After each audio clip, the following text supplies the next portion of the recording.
Bismillahirrahmanirrahim. Assalamualaikum warahmatullahi wabarakatuh. Waalaikumsalam warahmatullahi wabarakatuh. Innal hamdalillah nahmaduhu wa nasta'inuhu wa nastaghfiruh wa na'udzu billahi min shururi anfusina وَالسَّيِّئَاتِ أَعْمَالِنَا مَنْ يَهْدِهِ اللَّهُ فَلَا مُضِلَّ لَهُ وَمَنْ يُضْلِلْهُ فَلَا هَادِيَ لَهُ أَشْهَدُ أَنْ لَا إِلَهَ إِلَّا اللَّهُ وَحْدَهُ لَا شَرِيكَ لَهُ وَأَشْهَدُ أَنَّ مُحَمَّدًا عَبْدُهُ وَرَسُولُهُ لَا نَبِيَّ وَلَا رَسُولَ بَعْدَهُ أَمَّا بَعْدُ. قال الله سبحانه وتعالى أعوذ بالله من الشيطان الرجيم يا أيها الذين آمنوا اتقوا الله حق تقاته ولا تموتن إلا وأنتم مسلمون. وقال رسول الله صلى الله عليه وسلم اتق الله حيثما كنت وأتبع السيئة الحسنة تمحوها وخالق الناس بخلق حسن. Ummahat wa akhwati fillah, arsadani wa arsadakunallah. Alhamdulillah, pada pagi hari ini menjelang siang kita dimampukan Allah untuk hadir di Masjid Al-Jihad dalam rangka untuk saling berwasiat, nasihat menasihati di dalam kebaikan dan juga kesabaran.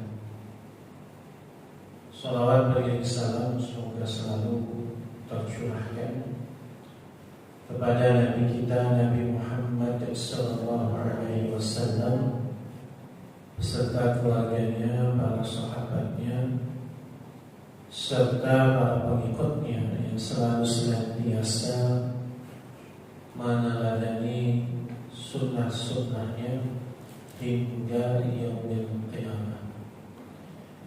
Pada kesempatan kali ini kita akan membahas masih dalam konteks Nisa Haula Rasul, wanita mulia di sekitar Nabi SAW, membahas tentang Ummul Mukminin, ibundanya orang-orang beriman,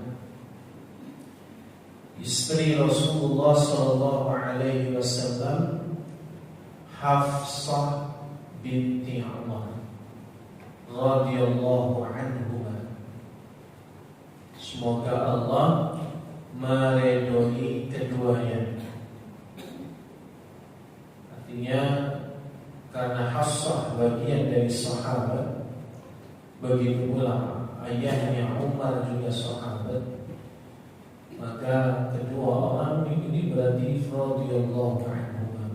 Semoga Allah meridhoi keduanya.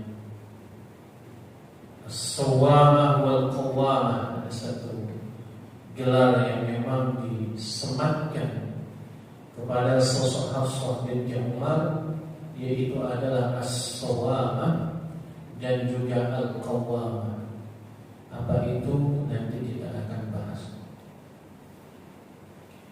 Nama lengkap Hafsah adalah Hafsah binti Umar bin Al-Khattab bin Naf'al bin Abdul Uzza bin Riyah bin Abdullah bin Qurb bin Rajab bin Adi bin Lu'ay dari suku Arab Adawiyah.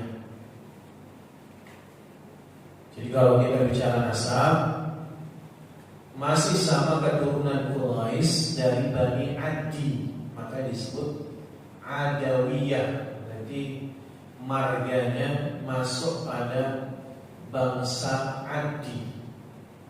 Adi bin Lu'ay. Kalau di sini kita ada Adi bin Lu'ay. Adi ini punya kakak namanya Ka'ab. Ka'ab ini nanti keturunannya ada Bani Hashim. Jadi bersambung nasabnya dengan nasab Nabi itu di Lu'ay. Ya, di Lu'ay di sini. Cukup jauh ya kalau dibandingkan Ibunda Khadijah, Ibunda Aisyah. Maka yang termasuk jauh ini adalah Hafsah. Ibunya adalah Zainab binti Mad'un bin Hubayb bin Wahab bin Hudzafah. Ini adalah saudara perempuan Utsman bin Mad'un. Jadi artinya kalau kita bicarakan ini Utsman bin Mad'un itu punya saudara namanya Zainab. Dalam kisah Rasulullah, Utsman bin Mad'un ini termasuk teman sepermainan Rasul. Julukannya adalah As-Sawama dan Al-Qawama. As-Sawama, apa arti As-Sawama? Dari kata saum, artinya perempuan ahli puasa. As-Sawama, saking rajinnya puasa terus, maka disebutnya As-Sawama. Dan Al-Qawama dari makna qiyam. Qiyam artinya sholat. Artinya dia Al-Qawama, wanita ahli sholat. Dua ibadah yang sulit. Karena bisa kita contohkan Abdullah bin Mas'ud, seorang sahabat Nabi yang menonjol. Beliau pernah dikatakan oleh Nabi, kana saquhu afqalu min jabal Uhud. Betisnya Abdullah bin Mas'ud itu lebih berat daripada gunung Uhud. Kenapa? Karena di antara sahabat Nabi yang paling rajin sholat itu adalah Abdullah bin Mas'ud. Saking lamanya berdiri sholat, maka betisnya itu lebih berat dari gunung Uhud. Lama sholatnya. Beliau pernah mengatakan bahwasanya saya lebih memilih sholat daripada puasa. Karena jika saya puasa, saya tidak kuat untuk berdiri sholat. Jadi beliau lebih memilih banyak sholat daripada banyak puasa. Karena amalan ini kalau dikerjakan bareng-bareng susah. Jadi kebanyakan sahabat aja milih. Mau dominan sholatnya, apa mau dominan puasanya. Kalau dominan puasanya, susah untuk lama berdiri sholat, susah. Ya kita lamanya berapa? Lamanya itu namanya Abdullah bin Mas'ud mencontoh sholatnya Nabi itu dari jam 11 malam selesai 20 menit sebelum azan subuh. Kalau sholat malam berapa jam ya? 5,5 jam.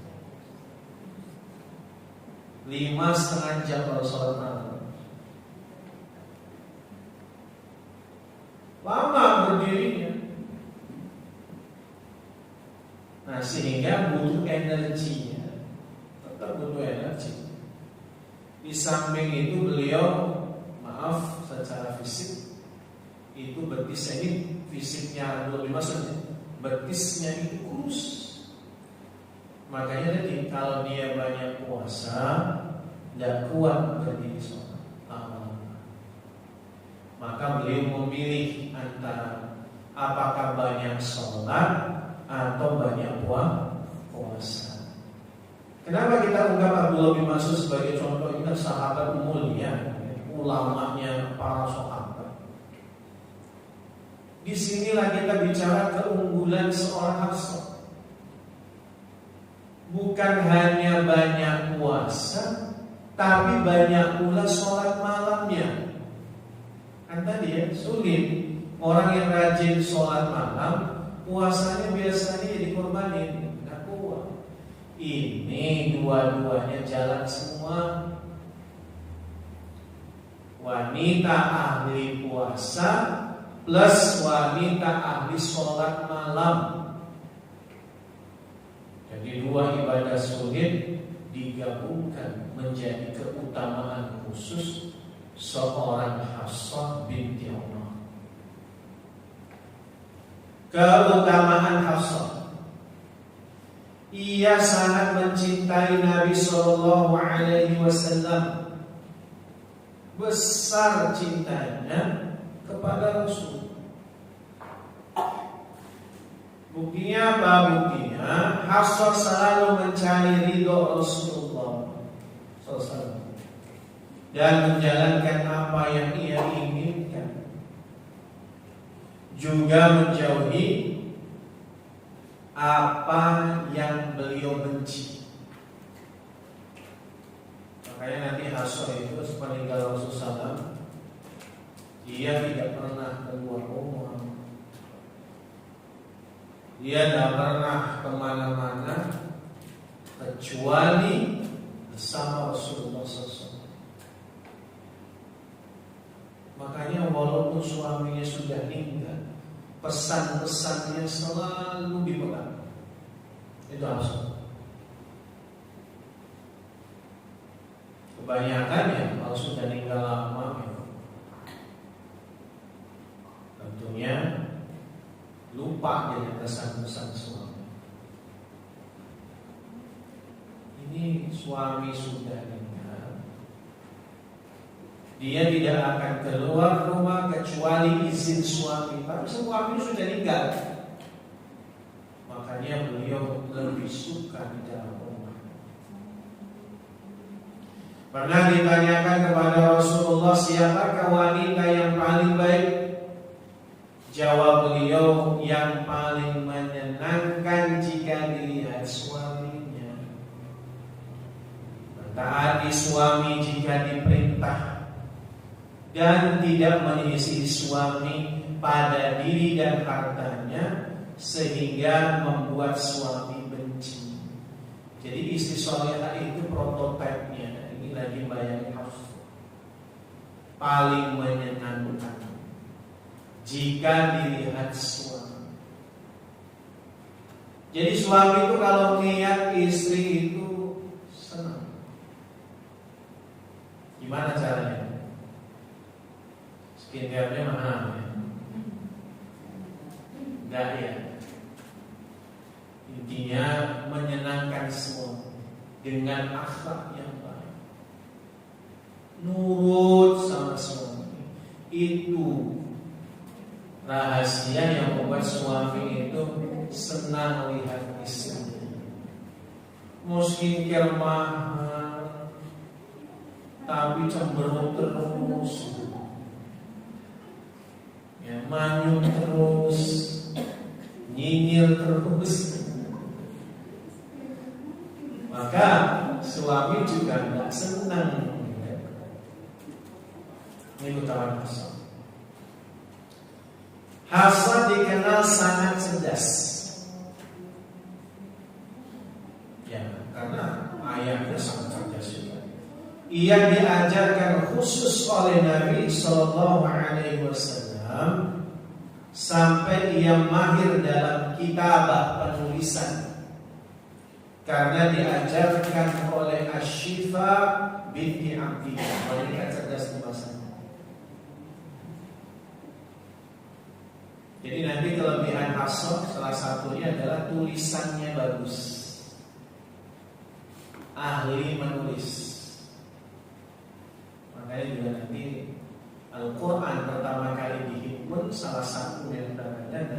tulisannya Hafsah. Ada banyak dialog cerdas antara Hafsah dan Rasulullah Sallallahu Alaihi Wasallam. Artinya Hafsah itu kecerdasannya sama seperti ayahnya.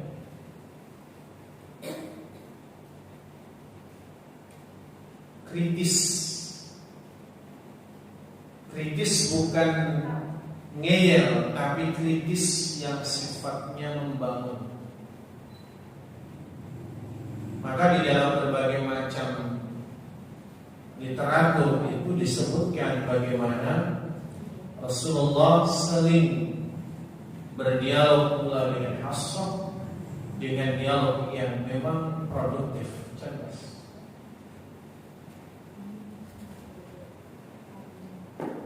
Dan Hafsah ini pinter sekali, cerdas. Nabi SAW pernah mentalak Hafsah, lalu rujuk lagi, dan Hafsah diberikan kabar gembira menjadi istri Nabi SAW di surga. Ini berkaitan dengan salah satu di antara kritisnya beliau. Dan istri-istri Nabi tidak ada yang berani untuk menyuarakan pendapatnya. Maka yang maju adalah Hafsah. Dan Nabi SAW sempat mentalaknya dikarenakan Hafsah terlalu vokal. Rasulullah menganggap Hafsah tidak sabar untuk menerima beliau sebagai seorang suami. Sampai kemudian nanti ada hadis nanti kita ceritakan bahwa Rasulullah diperintahkan untuk merujuk Hafsah karena Hafsah itu adalah akan menjadi istri Nabi di surga. Hafsah dikenal rajin beribadah, rajin sholat malam, rajin berpuasa di siang harinya.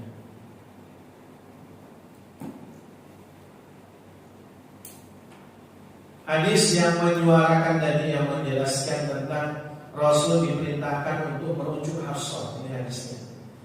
Dari Anas bin Malik, Qais bin Zaid, Rasulullah SAW bersabda, "Qala li Jibril, rajih Hafsah." Jibril berkata kepadaku, kembalilah, rujuklah kepada Hafsah. Jadi kita langsung dari Allah melalui Jibril, Rasul disuruh merujuk Hafsah. Fa innaha sawwamah qawwamah. Inilah asal dari gelar as-sawwamah wal qawwamah, dari ucapan Jibril. Fa innaha sawwamah qawwamah, karena dia adalah wanita yang rajin puasa, rajin sholat malam. Wa innaha zaujatuka fil jannah. Sesungguhnya Hafsah itu akan menjadi istrimu di surga. Ini sudut pandangnya penting. Barangkali mungkin ada beberapa karakter ayahnya yang Hafsah itu memang sangat dekat dengan karakter ayahnya, kritis. Barangkali sebagian laki-laki tidak menyukai wanita yang terlalu kritis. Sebagian, nggak semua. Tetapi bagaimanapun suka atau tidak suka dengan salah satu karakter pada pasangan, itu lumrah wajar. Sebagaimana ibu ada aja dengan suami itu ada yang ibu nggak suka. Ada apa nggak ada? Banyak. Ada.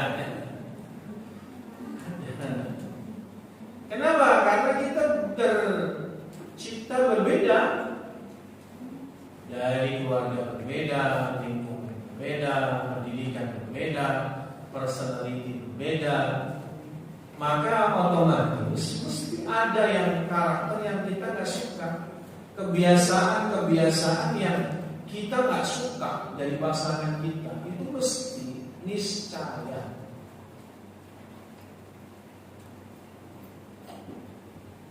Ibu yang personalitinya lebih melankolis dengan suami yang sama sekali bukan melankolis, lebih cenderung sanguinis misalnya, yang suka acak, itu barangkali akan mudah sakit hati, ya. Itu nggak bisa menyukainya, bisa saja begitu. Ada sekedar bagaimana naruh barang. Sudut pandang wanita dengan laki-laki berbeda, naruh barang. Laki-laki yang lebih cenderung simpel, kalau wanita mestinya lebih cenderung rapi. Biasanya ada juga yang tertuker, suaminya super rapi, gak boleh ada debu, istrinya santai, ada. Artinya itu sudah berbeda. Apalagi kalau bicara kentutnya suami, wanita kadang nggak suka, kadang atau sering nggak suka. Ya wajar. Makanya dari kalimatnya, Nabi pun ada yang tidak ada faktor di dalam diri hasil yang Nabi kurang suka. Tetapi kalimat Jibril, fa innaha sawwamah qawwamah, udahlah. Hal-hal yang berbeda sifat itu jangan diperbesar. Selagi pasangan kita itu ada nilai lebih, kelebihannya, yang di-zoom kelebihannya, yang kita prioritaskan, fokuskan kelebihannya. Jangan hanya fokus pada kekurangannya. Kalau bicara kurang, semua kurang, gak ada yang sempurna. Wong kita juga kurang. Makanya tidak ada pasangan sempurna, tidak ada. Adanya sama-sama berkekurangan, saling melengkapi dan menyempurnakan. Itu yang ada. Kalau kita nyari yang sempurna, maaf ya, suami saya sudah tidak qualified, sudah tidak memenuhi kualifikasi saya, langsung apa? Dicoret, langsung gagal audisi, nyari suami yang lain, maaf itu nggak bisa. Belum tentu gantinya lebih baik, belum tentu. Makanya ibu jangan sampai mikir bahwa ada kok yang lebih baik, kata siapa? Belum tentu. Kebaikan suami berpuluh-puluh tahun hanya dikalahkan dengan perhatian kecil seorang mantan. Cuma gara-gara nanya di mana kabarnya, saya lagi sakit. Kamu sakit? Cari obatnya. Mau saya kirim obatnya? Langsung mikir baikan mantan saya kepada suami saya. Mau saya sakit dibiarin sama suami. Jangan gitu. Ya, jangan gitu. Itu tuh tipu daya. Kalaupun dia nikah, belum tentu setelah nikah itu lebih baik dari suami pertama.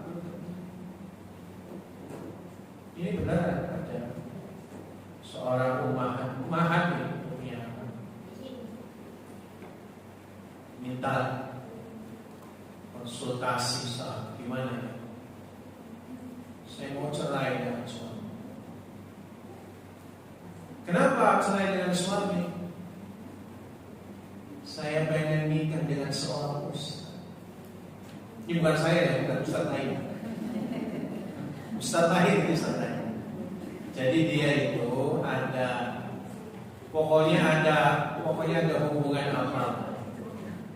Intinya si ustaz itu mengatakan siap menikahinya. Itu nggak boleh ya, ustaz itu harusnya tahu ilmunya. Nggak boleh jadi mufarid, memisahkan antara pasangan yang sama. Nggak boleh. Dia baru begitu. Gimana ustaz? Ustaz itu siap nikahi saya. Saya katakan itu tak boleh. Ayyuma imra'atin minta siapa saja sa'alat zawjaha talaqan min ghairi ba'sin, minta cerai sama suami tidak ada alasan yang dibenarkan syariat, haramallahu rihatal jannah, maka Allah haramkan baginya wangi surga.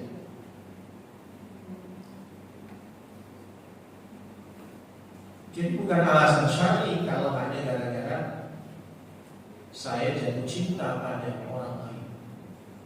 Bukan alasan syar'i. Artinya, kalaupun ada hal yang kurang, coba kalimat malaikat Jibril ini. Fa innaha sawwama qawwama. Dia itu punya kelebihan, wanita yang rajin puasa dan rajin sholat malam. Jadi yang dicari kelebihannya, lebih baik lagi kelebihannya soleh atau solehah. Ya dia itu memang kurang romantis, tapi dia itu rajin ngaji. Alhamdulillah.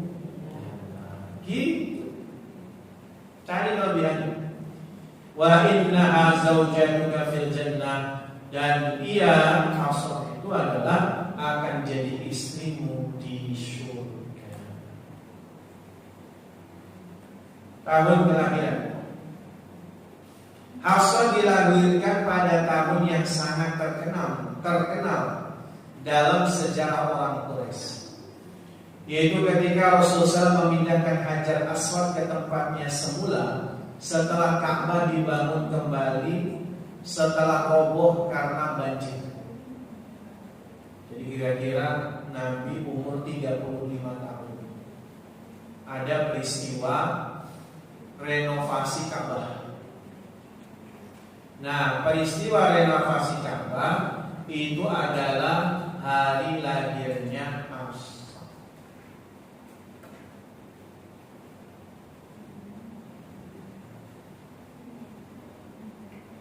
Jadi ketika Nabi umur 35 tahun, lahirlah Hafsah. Jadi beda umurnya 30 tahun. Pada tahun itu juga dilahirkan Fatimah, putri bungsu Rasulullah dari 4 putri. Jadi seumurannya Hafsah itu dengan Fatimah. Beberapa hari setelah Fatimah lahirlah Hafsah. Jadi lebih tua beberapa hari Fatimah. Kebayang ya? Oh, Hafsah ini masih muda. Ya. Lebih tua Fatimah beberapa hari.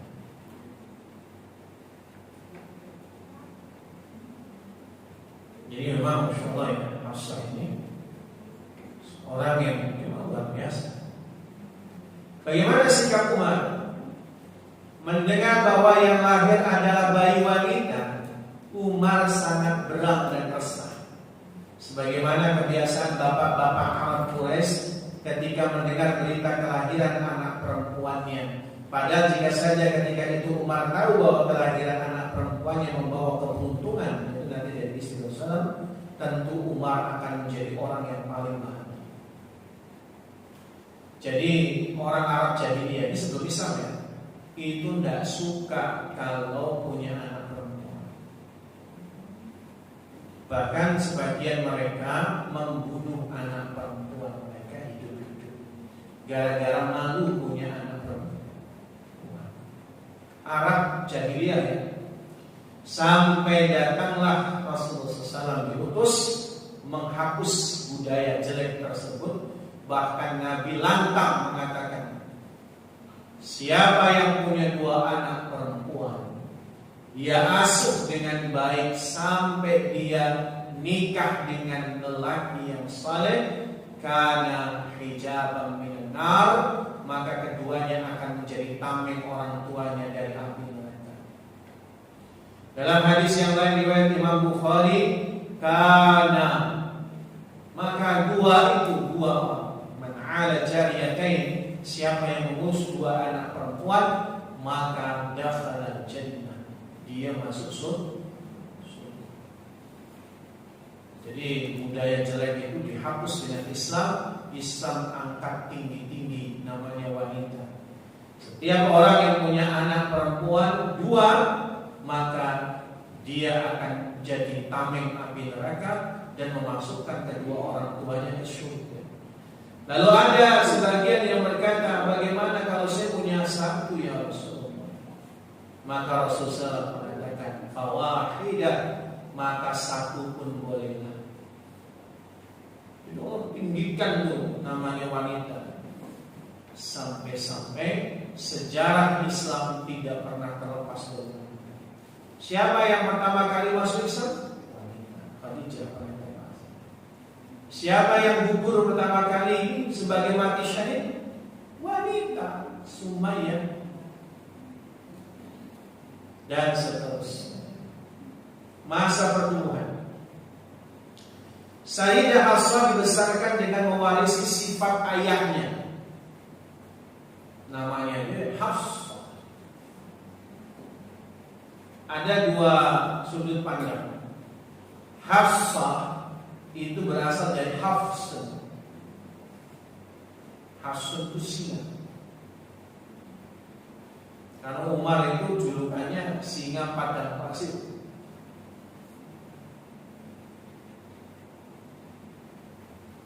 Maka tumbuhlah Hafsah itu menjadi seorang yang pemberani. Beda dengan wanita lain biasanya.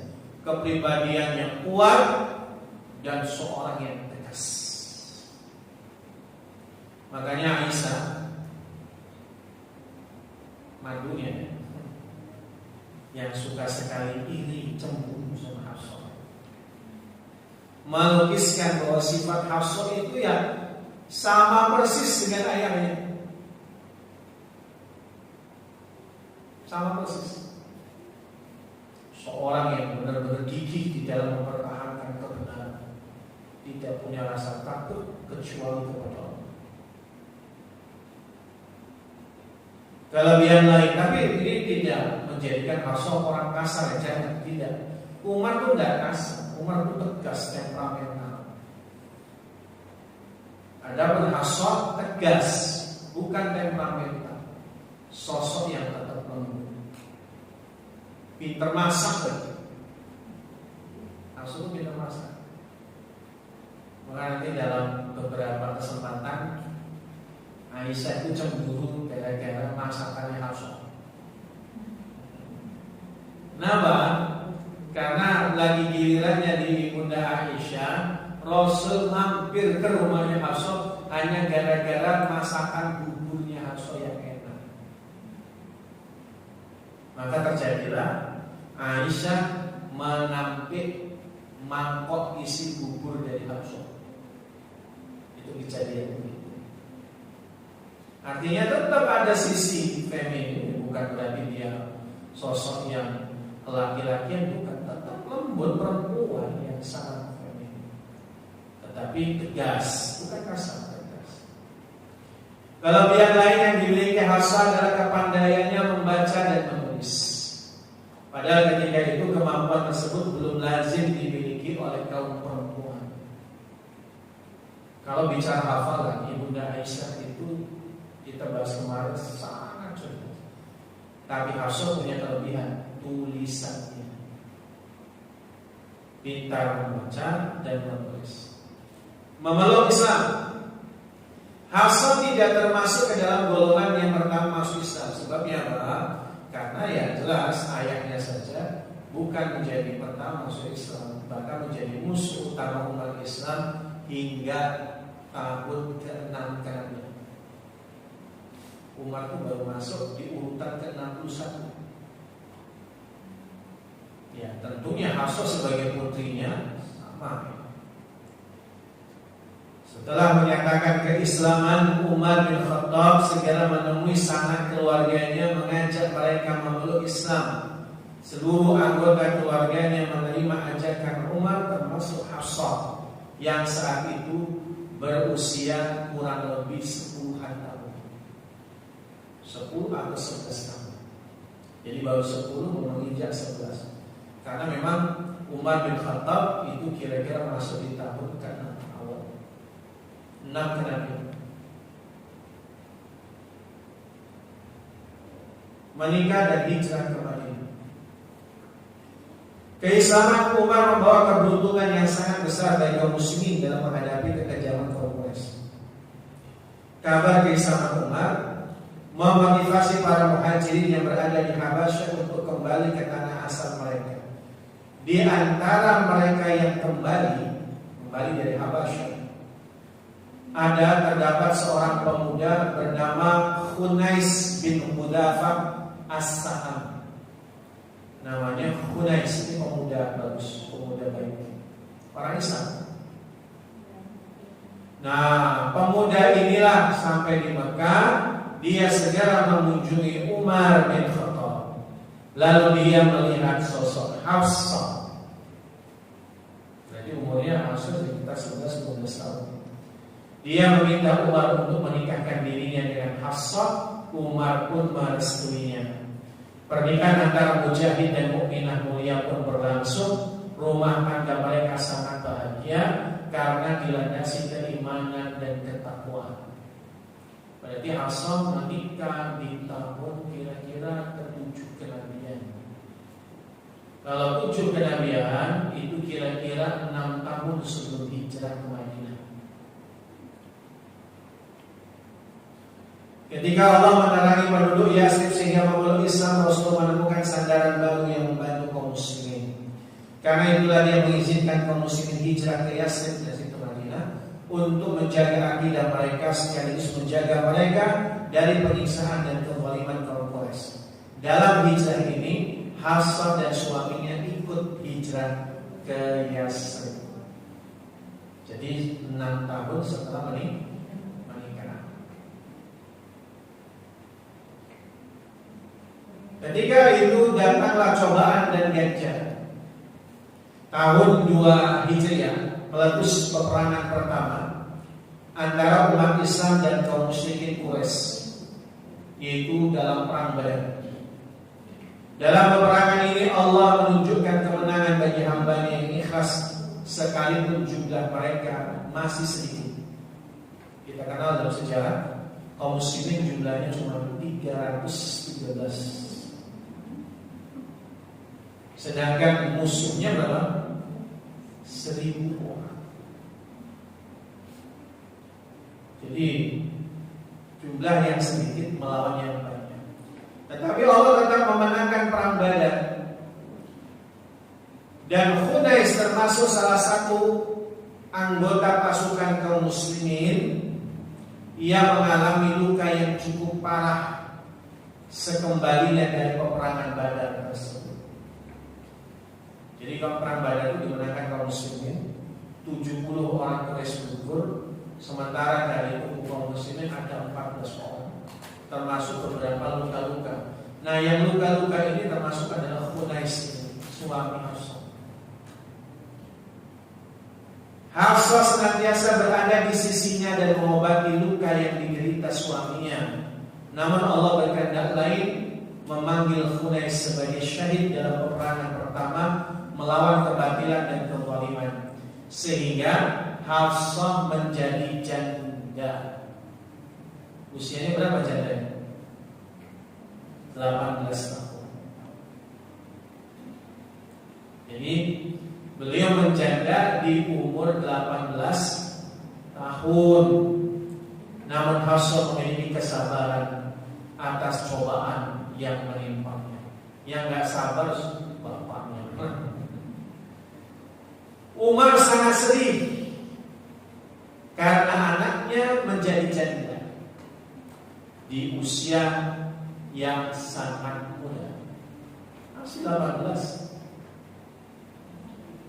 Sehingga di dalam hatinya terbetik niat untuk menikahkan Hafsah dengan seorang muslim yang soleh agar hatinya kembali tenang. Nah, ini orang tua. Jadi yang namanya orang tua itu tugasnya adalah bagaimana putrinya selamat dunia akhirat. Maka dalam hal ini Umar berupaya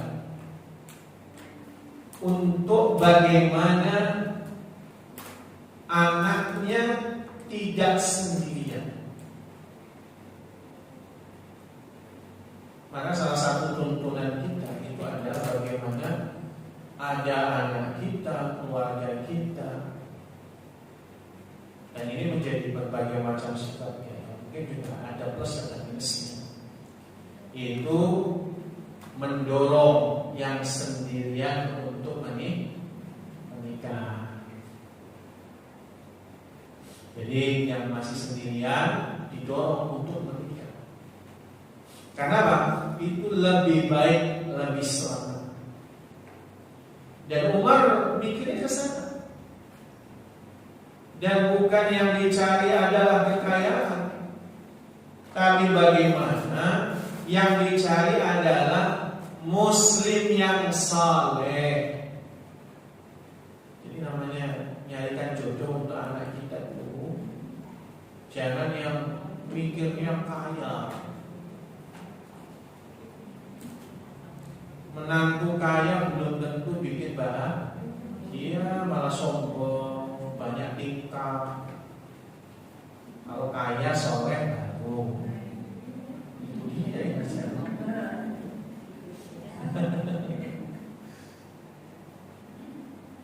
Tapi kalau kita bicarakan mana prioritas, soleh, dunia itu bisa cari bersama.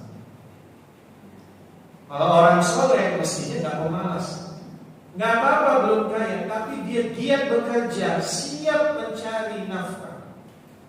Karena soal laki-laki soleh tandanya dia siap mencari nafkah. Artinya, kalau belum kaya, apa kata Allah? Yughnihumullah. Allah yang akan bikin dia kaya kalau niatnya benar dengan izin Allah. Maka Umar ini datang ke rumah Abu Bakar, meminta kesediaannya menikahi putrinya.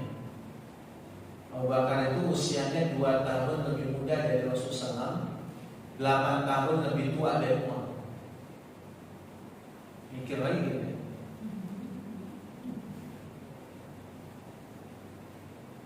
Nyari jodoh untuk anaknya, umurnya di atas bapaknya 8 tahun.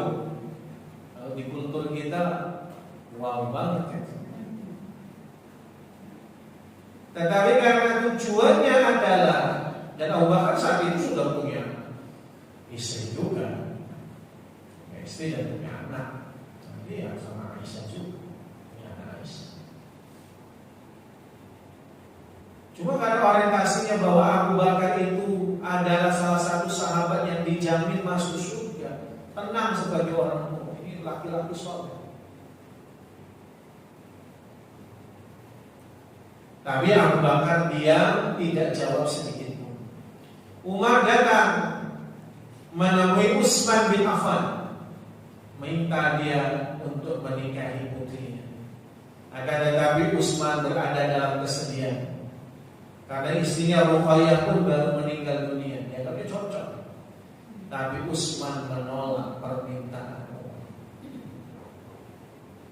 Menolak. Menghadapi sikap dua sahabatnya, Umar kecewa. Sahabatnya tidak menikahi putri. Dia tambah sedih karena memikirkan nasib putrinya. Lalu dia mengadu menemui Rasulullah Sallallahu Alaihi Wasallam mau ngandui dua sahabat yang nggak mau nikahin putrinya itu. Mendengar peneguran Umar, Rasulullah bersabda, Hafsah akan menikah dengan seseorang yang lebih baik dari Utsman dan Abu Bakar, dan Utsman pun akan menikah dengan seseorang yang lebih baik daripada Hafsah. Semula Umar tidak memahami maksud ucapan Rasulullah, tapi karena kecerdasan akalnya, dia kemudian memahami bahwa Rasulullah yang akan membina putri. Siapa yang lebih baik dari Abu Bakar? Pastilah Rasulullah Sallallahu Alaihi Wasallam. Maka kemudian setelah tahu bahwa Rasulullah akan menikahi Hafsah, lalu terjadilah pernikahan. Abu Bakar berumur, Umar, dulu kamu kemarin itu ya datang ke saya yang menikahi Hafsah. Bukan saya nggak mau, tapi Rasul sudah nyebut Hafsah. Begitulah Utsman. Bukan tidak mau karena apa? Bukan menolak, tetapi Rasulullah sudah menyebut nama Hafsah. Makanya mereka diam. Oh gitu. Artinya Allah berikan anugerah di balik musibah. Hafsah ditinggal wafat suami pertamanya Khunais, Allah ganti dengan yang lebih baik. Itulah rahasia Allah ya. Di balik musibah seringkali ada berkah. Cuma seringkali kita manusia itu ketika ditimpa musibah, mikirnya musibahnya saja, gak mikir suatu saat ada berkah atas musibah itu. Mikirnya kalau kena musibah, di musibah itu terus, sehingga gak bisa move on. Dan ketahuilah bahwa di sebalik musibah mesti ada berkah kalau kita sadar. Di rumah Rasulullah, Hafsah menempati kamar khusus sama dengan Saudah binti Zam'ah dan Aisyah binti Abi Bakar. Maksudnya Nabi membangun rumah itu kan berderet di Masjid Nabawi, dan di situ ada ruangan khusus, kamar yang khusus. Secara manusia Aisyah sangat mencemburi Hafsah karena memang sebaya. Kalau sama Saudah kemarin ya jadi teman, Saudah juga usianya lebih lanjut, jadi anggapnya bukan saya. Tapi kalau Hafsah dibilang cantik, sama-sama cantik, dibilang pintar, sama-sama pintar, makanya jadi cemburu. Ya cemburu. Jadi cemburu itu wajar apa wajar? Wajar ya? Wajar. Bahkan harus ada cemburu. Cuma jangan sampai terlalu posesif. Ya, sampai suaminya nggak bisa nafas. Diikat terus suaminya. Padahal namanya suami itu, cara menyelesaikan masalah itu adalah dengan dilepas. Dia butuh waktu sendiri untuk berpikir.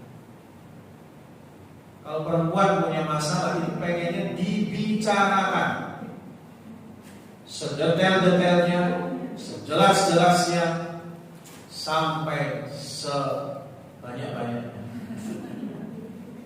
Tapi kalau laki-laki, masalah itu diselesaikan dengan diam. Dia akan tenggelam dengan pikirannya, menemukan solusi, langsung tindakan. Beda ya?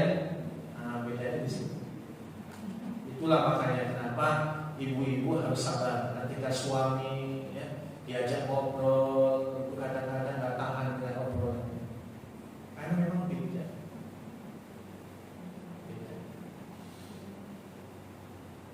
Saudah binti Zam'ah menganggap Hafsah sebagai wanita mulia, putri Umar bin Khattab, sahabat Rasulullah Sallallahu Alaihi Wasallam.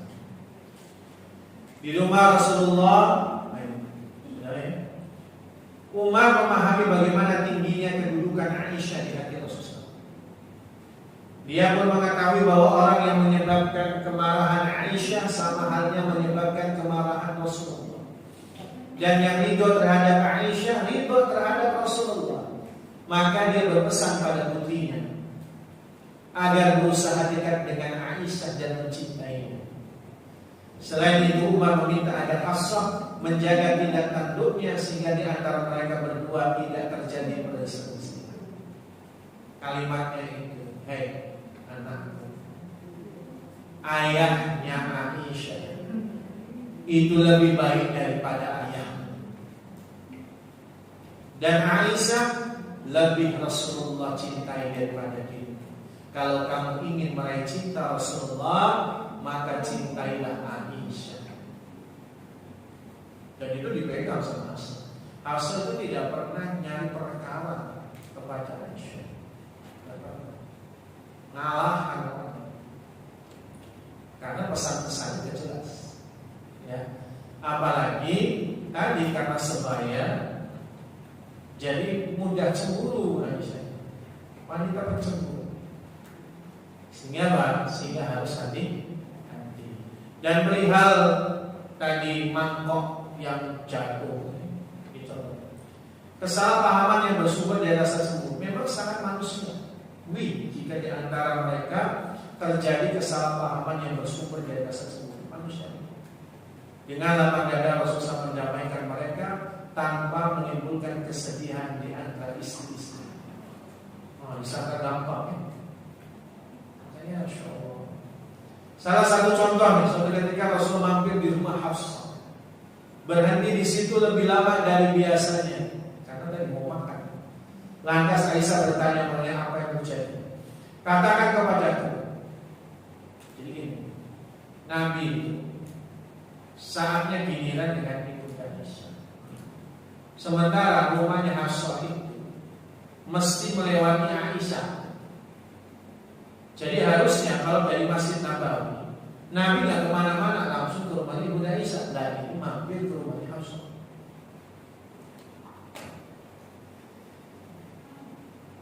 Ternyata seorang wanita dari kaumnya telah memberikan semangkuk madu. Ini madu. Lalu dia Hafsah menuangkan seteguk kepada Rasulullah SAW. Aisyah pun berkata, demi Allah, saya akan menggodanya. Kemudian Aisyah memberitahu Saudah. Aisyah berkata, jika dia masuk menemuimu, sebab sebentar lagi dia akan mampir di rumahmu, maka katakan kepadanya, hai Rasulullah, apakah Anda habis makan buah maghafir? Pasti dia nanti akan bilang tidak. Lalu katakan lagi kepadanya, lalu bau apakah ini? Biasanya dia sangat tidak suka jika mendapati bau. Nanti dia akan mengatakan kepadamu, Hafsah menuangkan untukku seteguk madu. Katakan pada dia, lebah yang makan buah urfut, sejenis pohon dengan buah yang berbau tidak sedap. Maka saya akan mengatakan seperti itu kepada dia, dan kamu juga wahai Sofia. Ketika dia masuk ke rumah saudara-saudara berkata, demi zat yang tidak ada ilah yang berhak disembah selain dia, hampir saja saya mengungkapkan apa yang kamu katakan kepadaku, karena saya takut kepadamu. Takut sama Aisyah. Ketika Rasulullah baru sampai depan pintu, Rasulullah mendekat dan dia mengatakan, wahai Rasulullah, apakah Anda habis makan buah maghafir? Dia menjawab tidak, sesuai analisis Aisyah. Dia melanjutkan atas bahwa apakah ini? Dia menjawab, Hafsah menuangkan untukku seteguk madu. Rasulullah bukan bohong, sengaja. Akhirnya dia jujur. Dia melanjutkan, lebahnya makan urfut. Tatkala dia menemui Aisyah, Aisyah mengatakan seperti itu. Kemudian dia masuk ke rumah Sofia, maka Sofia pun mengatakan dengan hal yang sama. Tatkala dia masuk ke rumah Hafsah, dia berkata lagi, hai Rasulullah, apakah saya perlu menuangkan madu lagi? Dia menjawab, tidak, saya tidak membutuhkan lagi. Kemudian saudara berkata, subhanallah, demi Allah sesungguhnya kita telah mengharamkannya. Aisyah berkata kepadanya, diamlah kamu. Apa gitu? Wajar, cemburu itu wajar. Ini antara istri Nabi. Makanya jangan sok-sokan. Mau ikut sunnah Rasul, takwanya belum cukup, imannya belum cukup, tidak bisa. Jadi harus kuat dulu imannya. Coba bisa. Hafsah senantiasa bertanya kepada Rasulullah SAW dalam berbagai masalah. Dalam hal itu menyebabkan marahnya Umar kepada Hafsah karena saking kritisnya. Sedangkan Rasulullah senantiasa memperlakukan Hafsah dengan lemah lembut dan penuh kasih sayang. Dia bersabda, berwasiatlah engkau kepada kaum wanita dengan baik. Jadi Hafsah itu karena kritis, sering dialog sama Rasul. Umar itu takut menyinggung Rasulullah sehingga memarahi Hafsah. Malah Umarnya yang ditegur oleh Rasulullah. Rasulullah pernah marah besar kepada istri-istrinya ketika mereka meminta tambahan nafkah, sehingga secepatnya Umar mendatangi rumah Rasulullah. Umar melihat Rasulullah murung sedih, melihat istri-istri Rasulullah murung dan sedih. Sepertinya telah terjadi perselisihan antara mereka dengan Rasulullah. Secara khusus Umar memanggil putrinya Hafsah dan mengingatkannya untuk menjauhi perilaku yang dapat membangkitkan amarah dia dan menyadari bahwa dia tidak memiliki banyak harta untuk diberikan kepada mereka. Karena marahnya Rasulullah bersumpah untuk tidak berkumpul dengan istri-istri dia selama sebulan, hingga mereka menyadari kesalahannya atau menceraikan mereka jika mereka tidak menyadari kesalahan. Dalam kaitan ini Allah berfirman dalam surat Al-Ahzab ayat 28, hai Nabi, katakanlah kepada istri-istrimu, jika kalian menghendaki kehidupan dunia dan segala perhiasannya, maka kemarilah, aku akan memenuhi keinginanmu dan aku akan menceraikanmu secara baik-baik. Dan jika kalian menginginkan keridhaan Allah dan Rasul-Nya serta kesenangan di kampung akhirat, sesungguhnya Allah menyediakan bagi hamba-hamba yang baik di antara kalian pahala yang besar. Ini kan sebenarnya kisahnya wajar gitu. Jadi istri-istri Nabi itu mendengar pasca perang Hunain itu Nabi dapat harta rampasan perang yang banyak. Jadi Hunain itu peperangan yang banyak menghasilkan barang rampasan. Dan Nabi itu dapat khumus itu 1/20, 20%, 1/5 khumus itu, yaitu 20% dari harta rampasan perang, banyak. Sehingga para istri Nabi nyangkanya ini Nabi lagi banyak uang. Wajar gak kalau naik anggaran dia? Wajar. Dan Nabi itu kalau ngasih nafkah, itu gak per bulan, tapi per tahun. Dan biasanya kan harta rampasan perang itu setahun sekali perang itu. Maka begitu beliau dapatkan per tahun itu langsung dikasihkan ke seluruh istrinya di setahun sekali. Nah, perang Hunain baru terjadi kan, mikirnya biasanya habis peperangan langsung bagi anggaran belanja itu. Nah, mikirnya lebih banyak-banyaknya mereka ini nuntut anggaran belanja yang nambah anggaran belanja. Wajar, sekilas wajar.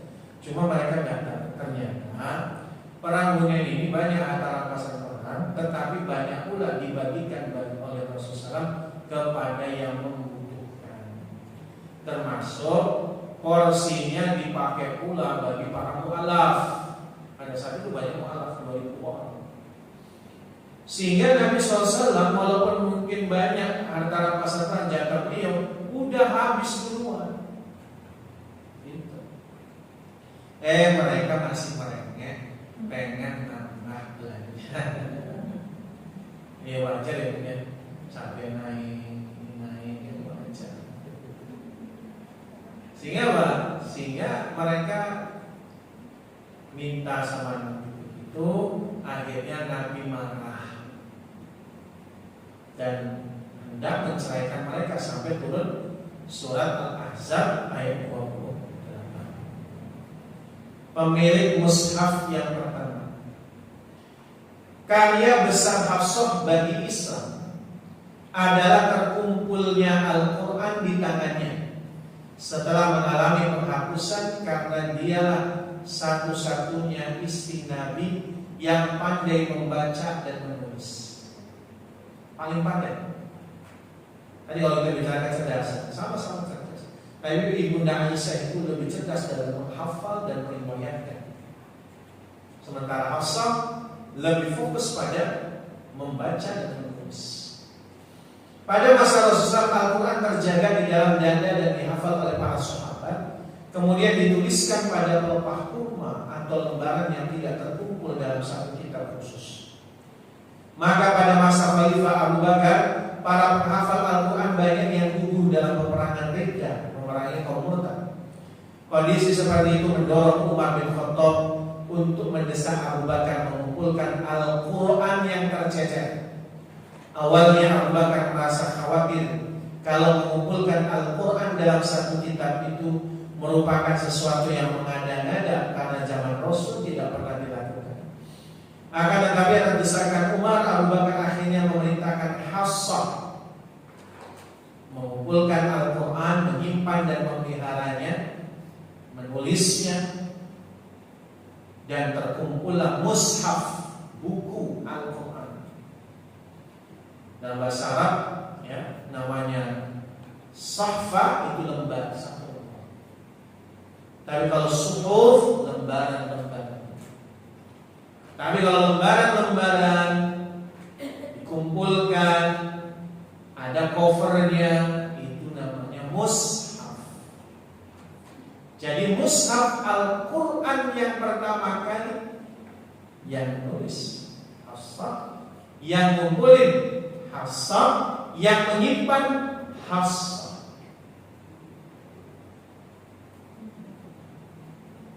Ini keahlian khusus. Loh, bukannya di zaman Sayyidina Utsman. Di zaman Sayyidina Utsman itu dikumpulkan Al-Quran dalam versi yang sekarang. Kenapa hanya Hafsah di sini yang mampu? Karena tidak banyak orang Arab itu memahami tulis baca Arab zaman itu. Perlu diketahui, Quran yang ditulis oleh Hafsah ini tidak ada harokat. Satu. Kedua, yang lebih sulit lagi, orang Arab tidak mengenal titik. Jadi antara nun, na, ya, ta, sa, ba, itu tulisannya sama. Itu Arab, tulisan Arab kuno. Bayang? Kita pakai Arab gundul gitu. Itu gundul disebut Arab gundul karena nggak ada harokat aja, titiknya jelas. Kita masih bisa baca ya. Ini sekarang nggak ada titik. Orang Arab nggak kenal titik, susah lagi. Bagaimana bisa bacanya? Ilmunya khusus. Makanya itu ilmu sulit, nggak bisa semua orang bisa. Hafsah yang bisa, karena kecerdasan dan istilah. Nah itu orang zaman sekarang belum tentu bisa bacanya. Itu kalau di Arab sana ilmu mempelajari itu khusus program doktoral itu. Kalau kita ya belum bisa. Kita jangankan yang nggak ada titik, nggak ada harokat aja bingung kan? Ya. Nah di zaman Utsman, mushaf Utsmani, nah itu sudah ada harokat, sudah ada titik memudahkan. Wafatnya, itu wafatnya. Hafsah meninggal dunia di tahun 45 Hijriah pada khilafah Muawiyah. Yang menyolatkannya, yang imamin adalah Marwan bin Hakam yang menjabat jadi gubernur Madinah saat itu. Yang menurunkan jenazahnya ke alam kubur adalah dua saudaranya, yaitu Abdullah bin Umar dan Asim bin Umar. Ini dua-duanya juga ulama. Juga putra-putri dari Ibnu Umar, yaitu Salim, Abdullah dan Hamzah. Putra-putra dari Ibnu Umar, ponakannya.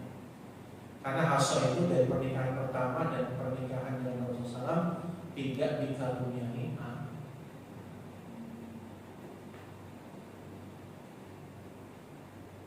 Hikmah kisah Hafsah. Satu, mereka mewarisi keteguhan prinsip, kecerdasan dan ketegasan ayah. Hal ini sebenarnya kalau kita cermati, salah satu legacy yang harus ditinggalkan, jejak yang harus ditinggalkan kepada anak-anak itu adalah jejak yang baik. Kalau Al-Quran menyebutnya al-baqiyatus sholihat dalam Al-Kahfi, jejak-jejak yang soleh. Jangan sampai anak-anak itu mewarisi dari orang tuanya itu malah sifat jeleknya. Sifat jelek dari bapaknya ditiru, sifat jelek dari ibunya diikuti, kumpulah dua sifat jelek. Nah, ini bahaya. Harusnya bagaimana? Harusnya sifat jelek orang tua jangan ditularkan ke anak-anak. Yang ditularkan sifat baiknya aja.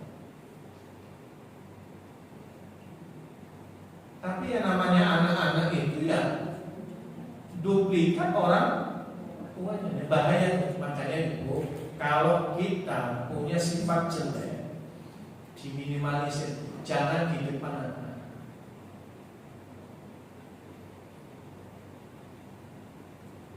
Sama dengan persoalan hari ini yang secara global menjadi keresahan bagi orang tua. Anak-anak yang sulit lepas dari gadget, anak-anak yang kecanduan hal. Dari mana anak-anak bisa kecanduan HP itu? Dari orang tuanya. Kenapa? Karena orang tuanya megangnya HP. Lebih banyak HP. Ibu masak, kasih HP. Anak-anak suruh belajar, iming-imingannya HP. Dari mana? Itu sikap orang tua. Coba dibalik. Yang biasa dipegang orang tua Al-Quran, kemana-mana Quran, masak baca Quran, ini Quran, terus Quran. Kira-kira anak megangnya apa? Jadi artinya anak-anak itu mewarisi sifat dari ayah ibunya, maka warisilah yang baik-baiknya, jangan yang jelek-jeleknya. Jadi jangan sampai berkumpul jeleknya aja. Kalau bisa yang baik dari ayahnya, yang baik dari ibunya berkumpul. Gitu. Kedua, kesabaran berbuah kebahagiaan. Tadi namanya musibah, seringkali ada berkah tersebut. Makanya jangan hanya fokus pada musibahnya, fokuslah pada hikmah yang Allah nanti berikan kepada kita. Kalau nggak di dunia, akhirat. 3, wanita yang rajin ibadah. Nabi itu ngasih khusus wasiat kepada para wanita, khususnya wanita. Ya aksal nisa tasawwur. Hai para wanita, banyak-banyaklah sedekah, banyak-banyaklah ibadah, banyak-banyaklah zikir.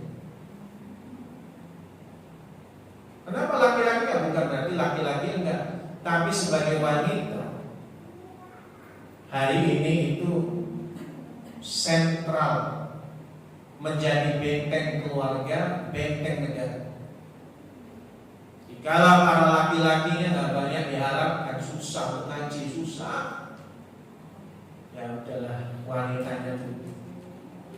Muslimah al-jihad, kajian, rajin, banyak hikmah yang diambil, modal bagaimana didik anak-anak generasi kita, menularkan ilmunya kepada suaminya. suami itu untuk duduk kajian susah katanya. Di mana-mana pengajian banyaknya ibu-ibu bapak. Di mana-mana. Ya udahlah ibu-ibu. Ada yang bapak-bapaknya lebih ramai dari ibu-ibunya. Ada. Satu tempat itu aja. Kalau kajian itu bapak-bapaknya ramai, ibu-ibunya nggak ada. Ada. Tapi itu sangat sedikit tempat itu. Isinya lebih banyak ibu-ibunya biasa. Maka ya harapannya di ibu-ibu. Tugasnya tambah berat. Tidak apa-apa. Dia mengambil peran. Banyak ibadah, banyak menuntut ilmu. 4, ada peran ayah yang peduli kepada anaknya. Tugasnya orang tua kepada anak itu sepanjang hayat dikandung badan. Memang ketika anak menikah itu adalah urusan yang mengelola pernikahan, tapi orang tua tetap mantau. Buktinya Umar kan selalu hadir tuh. Ketika terjadi cekcok Rasulullah SAW, Umar masuk ke Hafsah miliknya, ngasih tahu, nasihat. Dan ketika Hafsah itu kemudian menjanda, Umar di situ sebagai seorang ayah tetap terus. Jadi keliru kalau punya kesimpulan kalau anak umur 17 tahun sudah di luar tanggung jawab orang tua. Keliru. Itu prinsip barat. Mereka mengenal namanya Sweet 17. Dirayakan itu khusus. Ketika anak-anak umur 17 tahun, bapak ibu tidak berhak menasehatinya karena dia sudah dianggap cukup dewasa, berhak menentukan pilihannya sendiri. Ini racun dari barat. Ajaran Islam tidak begitu. Tugasnya orang tua mendidik anak itu sepanjang hayat dikandung badan sampai maut menjemput. Jadi meskipun ada anak-anak kita yang sudah berkeluarga tidak mendirikan sholat, datangi, nasihati. Memang nggak sampai campur tangan dalam urusan rumah tangga, nggak boleh. Mereka punya urusan sendiri-sendiri di situ. Tapi ketika ada kemungkaran, orang tua tetap nasihati. Gitu. Jadi bukan lepas tangan. Yang kelima, berani bangkit dari kesalahan. Siapa yang gak pernah salah? Dalam rumah tangga, siapa yang gak pernah menyakiti pasangan? Kita ini berumah tangga saling menyakiti, itu udah jelas. Diakui atau tidak diakui? Pada hakikatnya, ketika dua individu bersatu, maka ada potensi saling menyakiti. Kalau kita menyangka pasangan kita itu suka nyakiti kita, jangan salah, bisa jadi kita lebih duluan nyakiti dia, cuma dia diam. Bisa saja. Apalagi pernikahan sudah 10 tahun, 15 tahun, 20 tahun, udah banyak saling berbuat kesalahan. Tetapi yang terbaik adalah kata Nabi, kullu bani Adam khata'. Setiap anak Adam itu ya ditakdirkan khata'. Khata' itu salah. Kalau salahnya sekali, bahasanya akhto'a, yukhti'u. Itu kalau salah sekali. Tapi kalau bentuknya adalah khotoun, berarti memang sifatnya tukang salah. Manusia itu memang sifatnya gampang berbuat salah, sengaja tidak sengaja, sadar tidak sadar. Kita ini memang tempatnya salah. Wa khairul khata'ina at-tawwab. Tapi sebaik-baik orang yang salah, yang bertobat, yang kembali bangkit dari kesalahan. Suamiku, saya tahu banyak kesalahan yang kulakukan. Begitu pula kita membina rumah tangga, tentunya banyak sekali kesalahan. Saya minta maaf atas semua hal itu, wahai suami, dan saya memaafkan. Kita bisa memulai dengan yang baru dengan lebih baik. Masya Allah, itu yang bagus. Ini nggak ada, kita nggak menyakiti orang, ada saja. Maka lebih baik meminta maaf dan memberi maaf. Yang lalu sudah berlalu, jadikan pijakan untuk masa depan. Wallahu a'lam. Demikian pembahasan Hafsah binti Umar radhiyallahu anhu. Mudah-mudahan bermanfaat. Demikian ini waktu dan tempat kami kembalikan.